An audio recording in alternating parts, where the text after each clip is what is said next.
তোর পাও আল্লাহ কি একটা ডায়লগ আছে যায় ফাকিং গ্যারার ফাদার মানে ভাই কি কম এনে তুই সাকিব খান থাকতো তাহলে ভাই মনে কর একবার বিষয়টা মিরাকেল হয়ে যেত গা। আর একটা ডায়লগ আছে জনপ্রিয় ডায়লগ, এই সিল্লু মাল দে ভাই, এই ডায়লগটা একবার খাইয়া দিছে ভাই, পচাইয়া দিছে ভাই, মানে ইজ্জত নাই কে। এখন আমি যদি যাই কারো এই সিল্লু বারোটা লয় তো এই সিল্লু এই বইটা লয় এই সিল্লু আমার কে ভর্তি উন্ডা লয় এই উস্তাদ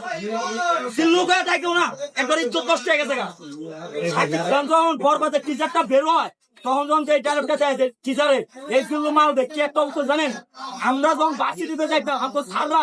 আমগো কি জানেন এই সিল্লু হোমওয়ার্কটা নিয়া এই সিল্লু ডায়েরিটা নে এই সিল্লু আমার ভেটটা হয়। তারপর যখন আমরা ফটো নিয়ে যেতাম সারা বছর এই সিল্লু ফটো দিতে না বাসে যখন উঠতাম বাসের যে কন্ট্রাক্টর আয় করতে এই সিল্লু ভাড়া দে, ওই আমার বাসের যে ড্রাইভার এই কন্ট্রাক্টর এই সিল্লু ভাড়াও দা, মানে কি লেভেল ছিল চার জোয়ান থেকে মানে শপিং মল সব জায়গায় এই সিল্লু মাল দে এই সিল্লু মাল দে, মানে লাস্ট পর্যন্ত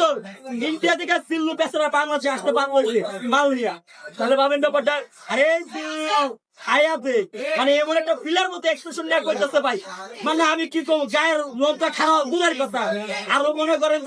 মানে ভালো না ভাই। আর হেরাদের সমস্ত কথাবার্তা বলে ওনারা সিনেমার রিলেটিভ আবার বলে কম্পেয়ার করবে শাকিব খানের সিনেমা পাইছে 133টা আর এক সিনেমার পরে খেলে মাটি বলে মোল্লার তোর মসজিদ বলে 71 সিনেমা পর্যন্ত যদি তুমি বেতন দম থাকে বাপরে পাঠা দাও তোমরা 133টা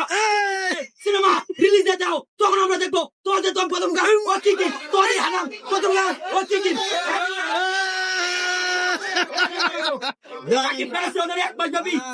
চলে তোমাদের সিনেমা এক পাশাপি চালা যাও তারপরে আমরা কমু